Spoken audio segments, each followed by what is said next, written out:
My name is Daniel Carter.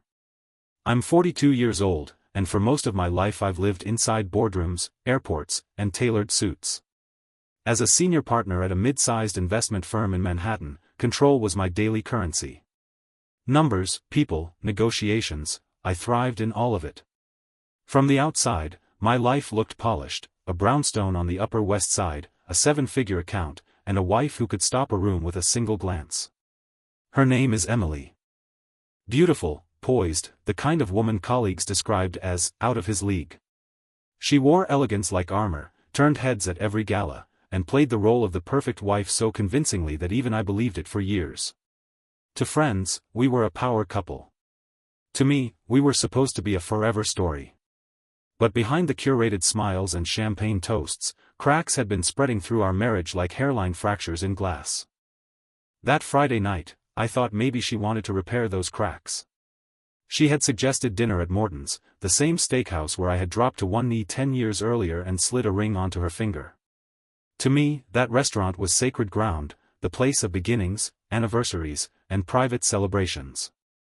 I walked in expecting nostalgia, maybe even reconciliation. Instead, I was stepping into a funeral I hadn't been warned about. The candles flickered on crisp linen, a jazz trio hummed in the background, and waiters in pressed white jackets glided between tables. To anyone watching us, we looked like a couple celebrating something special. But across from me, Emily kept twisting her wedding band and staring anywhere but at me. Her phone buzzed once, and she grabbed it like it was a detonator. I tried small talk, about work, about friends, even a harmless joke, but every word bounced off her armor.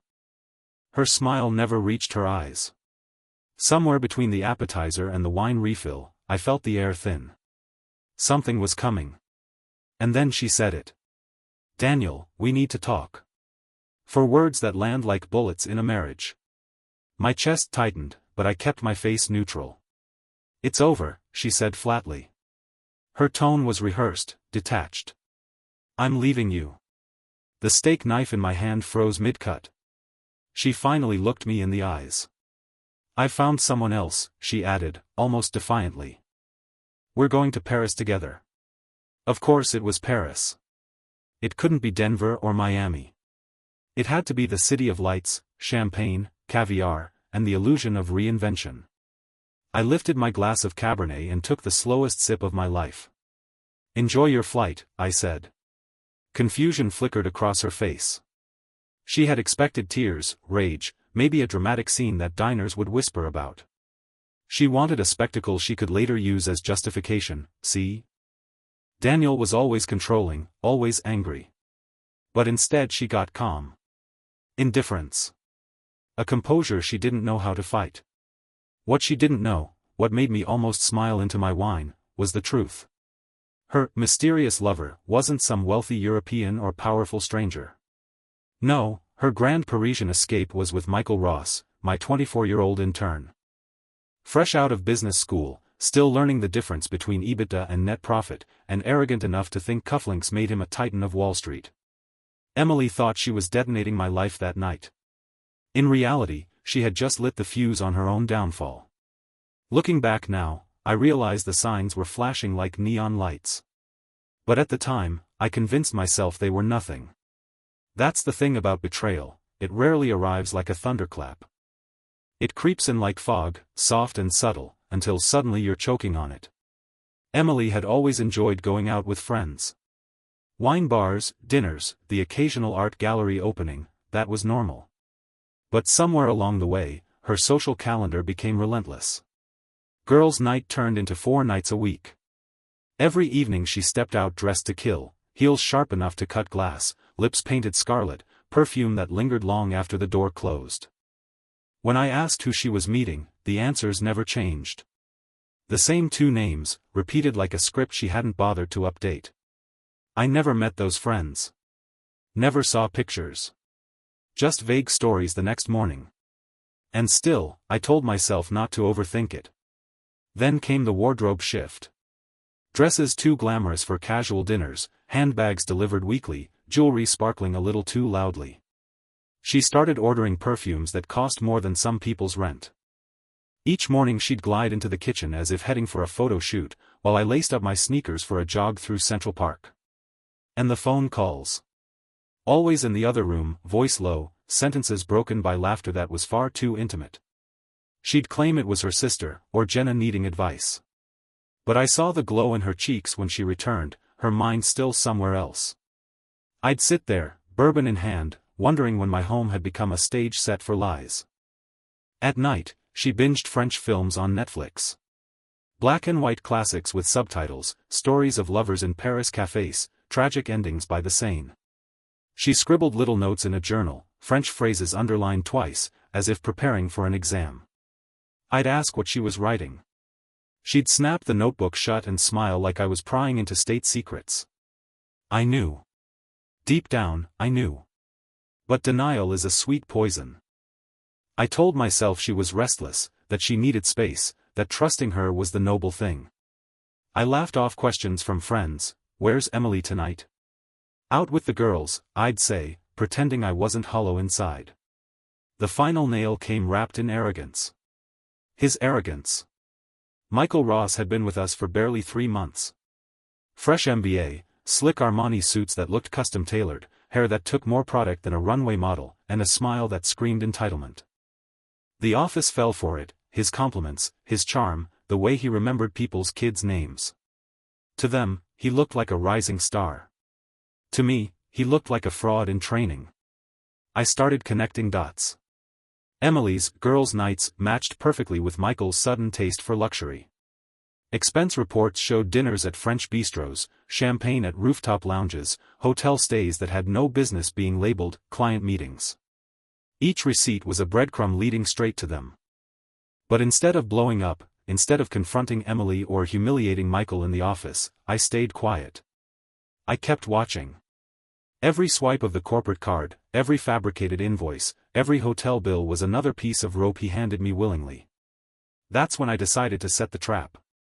I called Michael into my office one morning. He strolled in, flashing that smug grin, probably expecting praise for his hard work.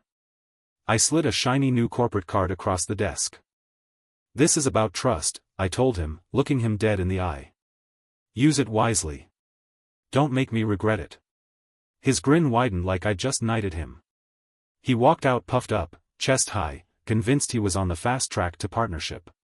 What he didn't know was that every single charge would show up on my dashboard in real time. It wasn't a promotion. It was bait. And I knew Michael Ross was too arrogant to resist temptation. The thing about arrogance is that it blinds you faster than love ever could. Michael Ross didn't just walk out of my office that morning with a corporate card, he strutted, shoulders squared, jaw lifted like he'd been handed the keys to the kingdom. In his head, that little piece of plastic wasn't company property. It was a trophy. At first, he played it safe. The initial charges came in labeled as client dinners and networking events. On the surface, they seemed legitimate, Manhattan steakhouses, trendy cocktail lounges, the kinds of places you'd take a potential investor. But the timing gave him away.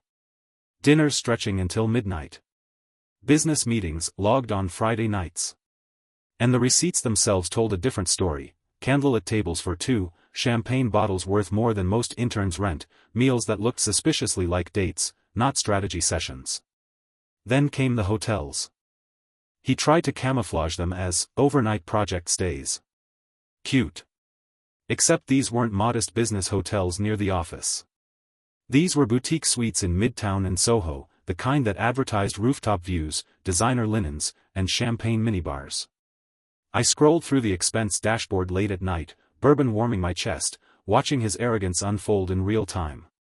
What he didn't know was that I'd already started cross-referencing. Friday night, Emily claimed she was with friends at a gallery opening. That same night, Michael's card showed $900 at a French bistro in Soho. Saturday morning, Emily brunching with Jenna. At the same time, Michael dropping $700 at the Bowery Hotel. Piece by piece, the puzzle built itself. Most men in my position would have exploded. Slammed the table, stormed into the bedroom, demanded answers. But anger is loud, and loud people make mistakes. I chose silence. Silence is surgical. While Emily slipped into new dresses and Michael paraded through the office in his Armani suits, I sat quietly in my study, watching their fantasy write itself line by line on a spreadsheet. And the arrogance grew. Michael began dropping little hints in meetings, subtle references to French cuisine, weekend escapes, rooftop views. He probably thought he was clever, sneaking in these tiny confessions disguised as casual remarks. But arrogance always loosens the tongue. I'd watch him smirk across the conference table, while the rest of the staff mistook it for confidence. To me, it was a confession. The day I caught them together was almost comical. I'd come home early from the office, stepping into the lobby of my building just as the elevator doors slid open. There they were. Emily in a cocktail dress, Michael in that over-tailored Armani suit, both laughing too closely, standing too comfortably. They didn't see me, or at least I don't think they did. I froze for a second, my pulse steady, then walked past without a word. That moment told me everything I needed to know. They weren't just careless. They were convinced they were untouchable. But arrogance is predictable. And predictable people are easy to destroy. So I let them keep going. Every charge, every receipt, every late-night whisper became another nail in their coffin. I didn't confront Emily when she tossed her heels by the door and hummed French songs she barely understood. I didn't warn Michael when he nodded at me in the office hallway, flashing that smug grin like he was already partner. They thought they were writing their own love story. What they didn't realize was that I was quietly writing their ending. And it was only a matter of time before the first domino fell. By the third week, I had everything I needed. The receipts, the timelines, the lies that matched perfectly with Michael's expense reports, all of it painted a picture so clear that even a jury wouldn't need deliberation. But I wasn't interested in confronting Emily or humiliating Michael in the office. No, I wanted something quieter, sharper. Not rage, not chaos. Justice. The first clue about Paris came late one night. Emily was humming in the bedroom, half-zipped suitcases sprawled across the bed. Silk dresses and high heels spilled out like a runway backstage. She held scarves up to the mirror, tilting her head, as if auditioning for a fashion show. I leaned against the doorframe, bourbon in hand, watching her pack our life into designer luggage without so much as a backward glance. She moved through our home like it was a hotel she was checking out of. "Big weekend with the girls?" I asked casually. She smiled tightly, almost rehearsed. "Something like that." That same night, Michael's corporate card lit up my dashboard with a new charge, 2 first-class tickets on Air France. JFK to Charles de Gaulle. $14,600. The timestamp matched perfectly with the moment Emily was humming French ballads and folding dresses. I actually laughed when I saw it. He hadn't even bothered to disguise it as a business expense. Just typed in, client travel, and swiped like the world owed him Paris. From that moment, I knew their timeline down to the minute. Flight 007, departing 7 p.m. Friday. Champagne in the first-class lounge, lie-flat seats, an illusion of triumph. They probably thought they were clever, sneaking off to start their new life together. What they didn't realize was that I was already waiting for them at the other end, not in Paris, but in the systems that controlled their fantasy. In my study, I opened 2 browser windows. One held Michael's expense reports, over 20 pages of fraud dressed up as business. The other held a draft email I had polished like a scalpel. Subject line, immediate termination, gross misconduct. Michael, your internship is terminated effective immediately for fraud and breach of trust. Your corporate card has been cancelled. Security will be waiting upon your return. Daniel Carter, Senior Partner. On my phone, I had the corporate card services hotline queued up, ready for one call that would void every reservation, every champagne bottle, every hotel suite. Their Parisian fairy tale would evaporate midair. But patience was the point. I didn't rush. I poured another bourbon, refreshed the flight tracker, and waited. I imagined them striding through JFK, Emily in her new heels, Michael with his tailored suit jacket slung over his arm, flashing his smug smile at the airline clerk. They must have felt unstoppable, like royalty boarding their chariot. At 7:15, the tracker updated, Air France 007, departed. The plane icon began its digital crawl across the Atlantic. That was my cue. I pressed send. Somewhere over the ocean, Michael's phone buzzed in his pocket.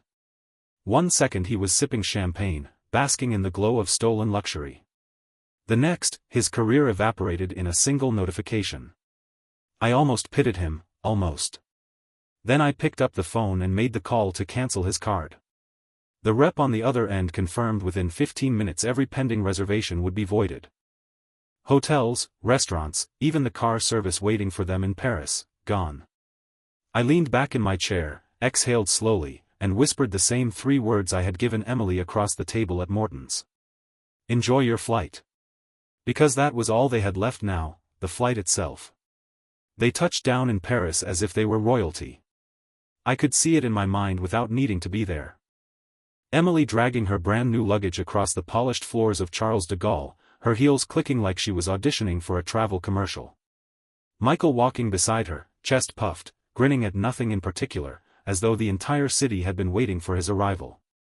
They probably imagined the story they'd tell later. We left New York behind. We started fresh. We walked into Paris like the city belonged to us. But Paris doesn't bend to fantasies. Paris exposes them. Their taxi pulled up to the Champs-Élysées, where chandeliers glittered inside the lobby of their 5-star hotel. Emily must have been glowing. She had dreamed of this, the marble floors, the doorman in a pressed uniform, the sense of stepping into a life she thought she deserved. Michael strutted to the front desk, pulled out his wallet with a flourish, and slid the card across the counter like a prince bestowing a gift. That's when the first domino hit the floor. The clerk frowned. Tapped the keyboard once. Tried again. His voice polite, but firm. I'm sorry, monsieur. The card has been declined. The reservation has been cancelled. Emily froze. The color drained from her face. Michael leaned forward, insisting there had to be a mistake. He tried charm, tried authority, tried everything in his limited arsenal. But charm doesn't override a cancelled account. Within minutes, their bags were rolled right back out the gilded doors. I imagined Emily's heels clicking angrily against the sidewalk, her lips tight with panic. Michael fumbling with his phone, swiping through emails until he hit mine, immediate termination, gross misconduct. That smug smile he carried everywhere must have cracked in half. By the time they called me, I was already waiting. My bourbon glass half empty, the glow of my laptop lighting the study. Emily's voice came first, clipped and icy. Daniel, there's been some kind of mistake. The hotel says our reservation was cancelled. The card isn't working. Clearly this is a glitch with your company's system. Call them. Fix it. Even in humiliation, she couldn't help herself, still giving orders, still talking like I was her problem solver. I let her words hang, sipping slowly, saying almost nothing. An hour later, the second call came. This time her tone was different. Faster, sharper, stripped of its polish. Daniel, this isn't funny anymore.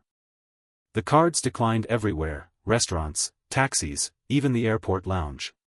Michael's phone keeps buzzing with emails about being fired, but that has to be a mistake. We're stranded. People are staring at us. Fix this, Daniel. Please. That word, please, cracked something in me. Not sympathy. Satisfaction. She had never begged me for anything. And now, in the city she thought would save her, she was begging. By the third call, I heard chaos in the background. Announcements echoing through the terminal, hurried footsteps, Michael's voice breaking into pieces. Emily tried to mask it, but I heard the truth, he was crying. Not the quiet kind either, the desperate, gasping kind that makes strangers stop and stare.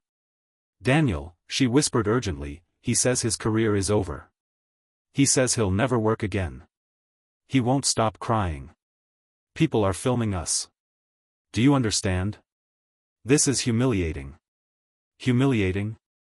She hadn't even begun to understand the meaning of the word. Not yet. By the time their meltdown hit social media, I was already scrolling through it on my phone. Grainy photos of Michael slumped against a column in his $1,000 suit, his face red and streaked with tears. Emily clinging to her oversized handbag, trying to hide from curious onlookers. Hashtag spread like wildfire, Hashtag Paris meltdown. Hashtag first class to no class. They had wanted Paris to be their triumph.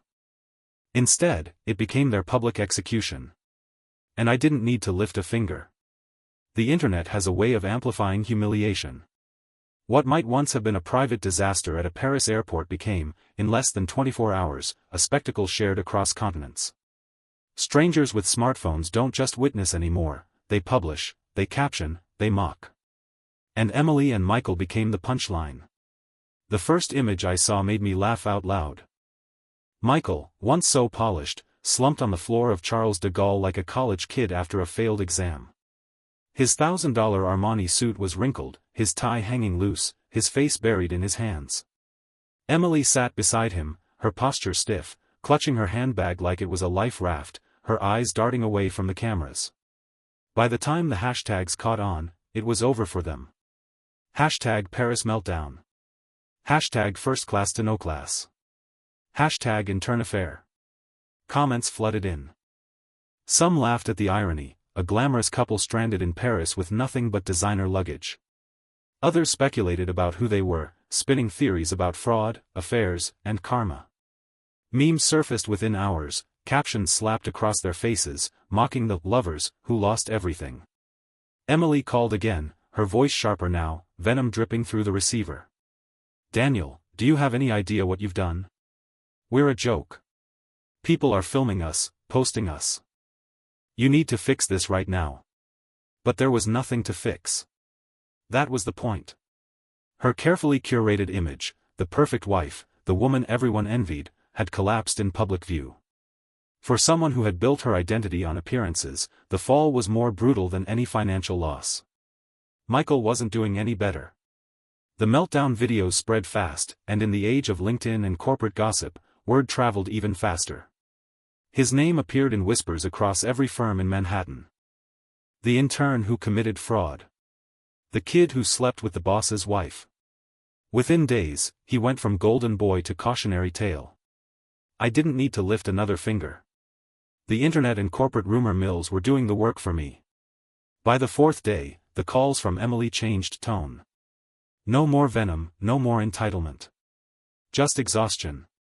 Daniel, she said quietly, I had to call my parents. They wired us money for flights home. Not first class, not champagne service. Just 2 cramped economy seats, wedged between crying children and tourists with backpacks. From Parisian fantasy to coach reality in 72 hours. I pictured it vividly, Emily slouched in her seat, makeup smudged, hair tangled, her expensive clothes wrinkled from the overnight flight. Michael beside her, silent, broken, staring at the seat back in front of him while his meltdown replayed across the internet for strangers' entertainment. When they landed at JFK, there would be no triumphant return. Just shame. Emily stumbling through customs, Michael dragging luggage that no longer looked luxurious, both of them praying not to be recognized from the viral photos. They had dreamed of Paris as their rebirth. Instead, it had become the stage of their destruction. And the world had watched every second of it. As for me, I poured another bourbon, leaned back in my chair, and let the laughter come this time. Not cruel, not manic. Just the satisfied kind that comes when arrogance finally pays its debt. And their debt had only just begun. When their plane finally touched down at JFK, it wasn't the triumphant return Emily had imagined when she packed her silk dresses and rehearsed French phrases. No red carpet arrival, no champagne glow. She stumbled off that overnight flight like a soldier leaving a battlefield, makeup smudged, hair tangled, eyes hollow. Michael trailed behind her, dragging their once prized luggage with the slump of a man already defeated. The Paris dream had dissolved somewhere over the Atlantic. What awaited them in New York was worse, silence. Not the comforting kind, but the cold, suffocating silence of doors slamming shut. For Emily, it began with whispers. Her friends, the same women who once envied her shopping trips and rooftop photos, stopped answering calls. At first, she probably thought it was coincidence. But when invitations dried up and the brunch group carried on without her, the truth must have sunk in. Nobody wanted to be associated with the woman plastered across social media, the one who ran off with her husband's intern and came back in coach. I'd catch the looks myself. Neighbors on the Upper West Side lowering their voices when she walked past. Sideways glances, faint smirks, whispers just loud enough for her to hear. Emily, who once thrived on attention, now shrank under it. Her family didn't spare her either. Her mother's voice was a blend of disappointment and concern. Her father muttered about poor choices. Cousins traded stories behind her back, each one nastier than the last. She had left for Paris believing she was upgrading her life. She returned to find her name poisoned, her reputation stripped bare. Michael's downfall was even more merciless. Corporate America has a long memory, and word spreads fast when an intern commits fraud under a senior partner's nose. By the time he landed, his career was already dead. Goldman wouldn't touch him. Morgan wouldn't even grant an interview. His name was whispered across boardrooms not as promise, but as warning.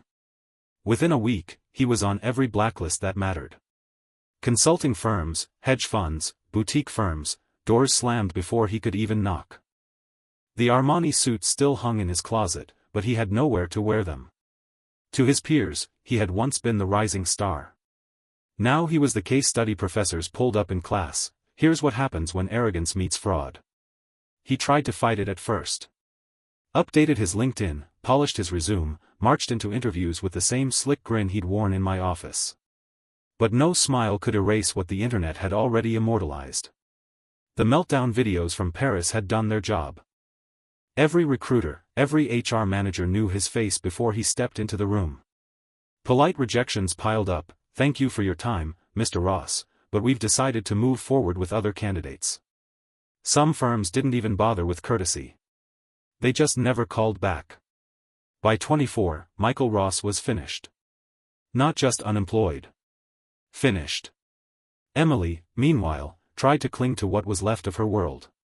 She strutted through our neighborhood at first, pretending nothing had changed. But I could see the cracks. The phone calls she made in hushed tones, the sudden trips to her parents' place in Ohio. Eventually, the suitcases reappeared, not filled with luxury dresses this time, but with whatever dignity she could salvage. The woman who once dined in Manhattan's finest restaurants was back in her childhood bedroom, walls still painted pink, eating meatloaf at her mother's table. She had dreamed of Paris as her rebirth. Instead, it sent her back to the very place she had spent her adult life mocking.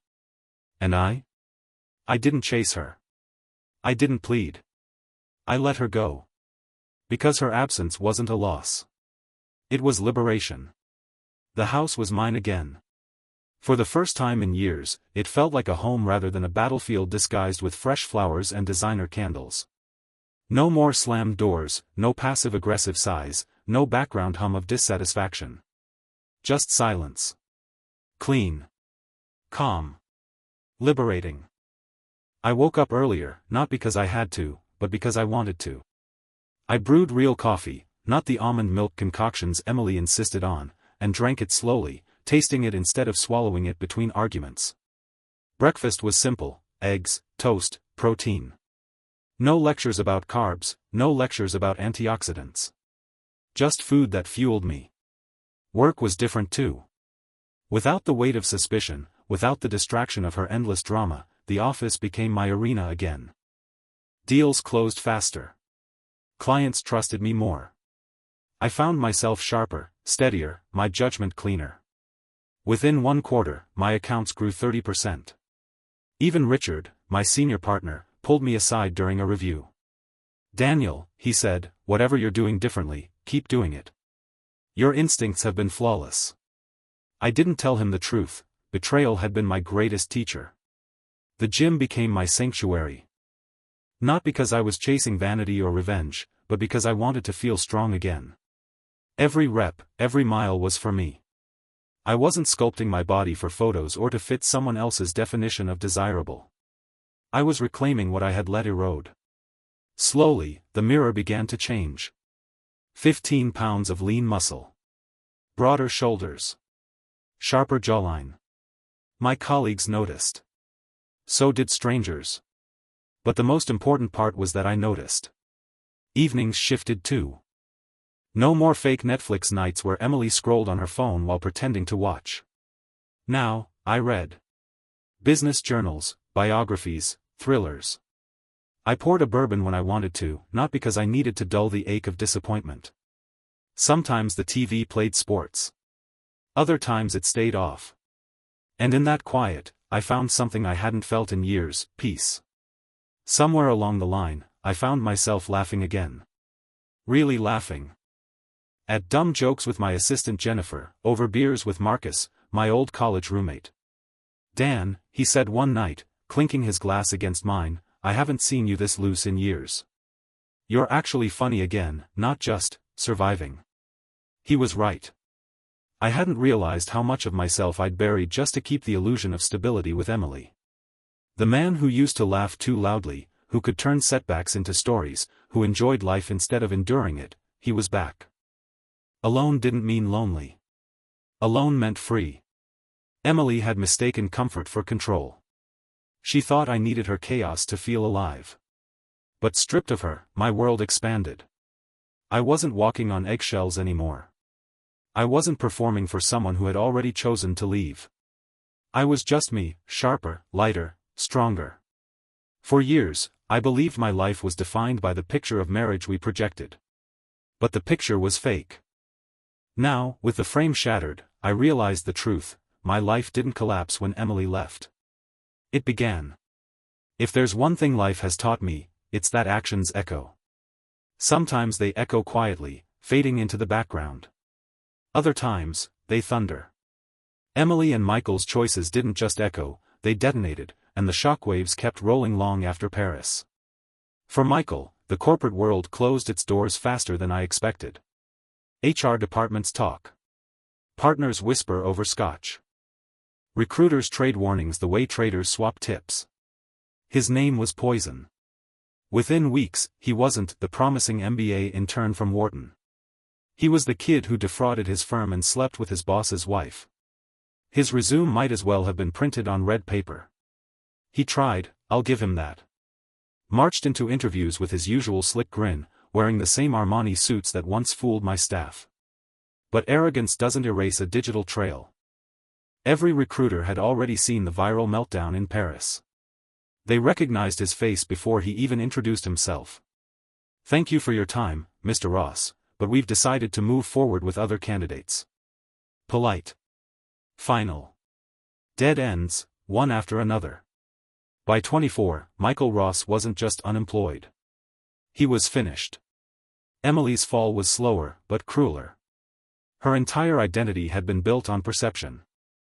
She was the woman who glided through Manhattan restaurants, the wife who curated a life of champagne brunches and Hamptons vacations. But perception is fragile. Once it cracks, it doesn't just shatter, it vanishes. The friends she once bragged to stopped answering. The women who envied her stopped including her. At salons and boutiques, whispers followed her like shadows.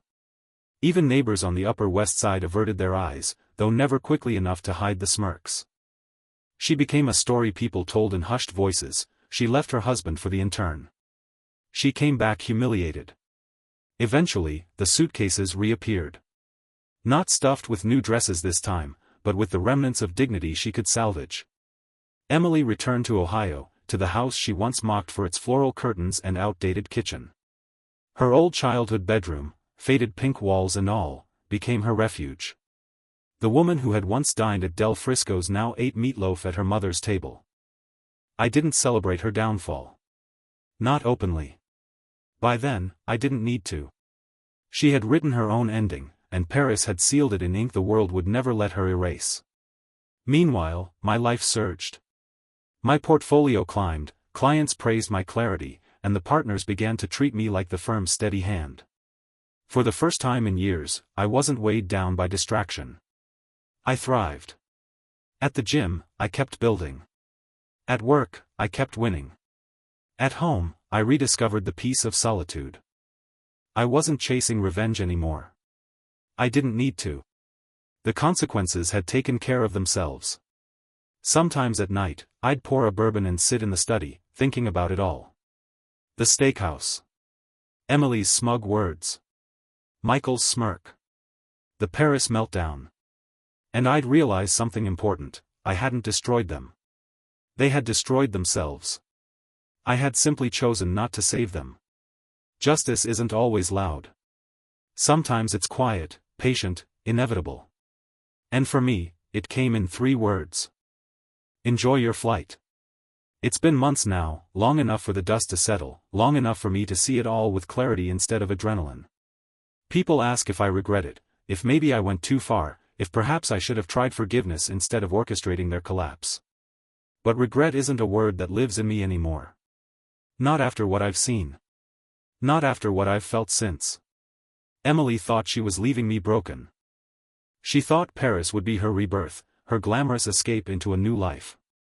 Instead, it became her execution.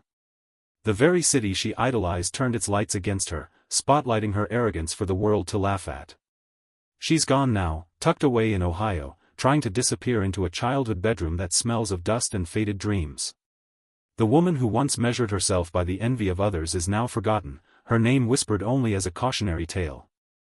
Michael thought he was untouchable, a golden boy destined for boardrooms and power. He strutted through my office like he'd already won, like the rules didn't apply. But arrogance is blind. He handed me the rope, and I let him hang himself with it. Now, at 24, he's already finished. His career gone, his reputation ruined, his name a stain recruiters won't touch. He's not a prodigy anymore. He's a footnote. And me? I didn't just survive. I grew. Without Emily's chaos, my work thrived. Without her constant criticisms, I rebuilt my body, my health, my peace. Without her shadow, I rediscovered my own light, the man who laughs too loud, who enjoys his bourbon without guilt, who wakes up every day with purpose instead of dread. I used to think revenge was messy, fueled by rage and sleepless nights. But what I learned is that the most powerful justice isn't loud. It doesn't need screaming or broken plates or courtroom battles. It's quiet. Precise. Surgical. It lets people write their own downfall, and simply refuses to stop it. When Emily sat across from me at Morton's that night, when she told me she was leaving me for her lover and Paris, she wanted drama. She wanted tears. She wanted proof that she mattered enough to break me. But instead, I gave her 3 words that became the sharpest blade I've ever wielded. Enjoy your flight. Because I knew then what I know now, the flight would be the only thing they enjoyed. The rest, the humiliation, the collapse, the ruin, that was theirs to keep. And as for me? I walked away not as the man she betrayed, but as the man who finally reclaimed himself. Free. Strong. Whole. So if you ask me what I'd do again, the answer is simple. Exactly this. Because sometimes, the best revenge isn't revenge at all. It's letting arrogance meet its own consequence. And watching, calmly, as the world delivers justice.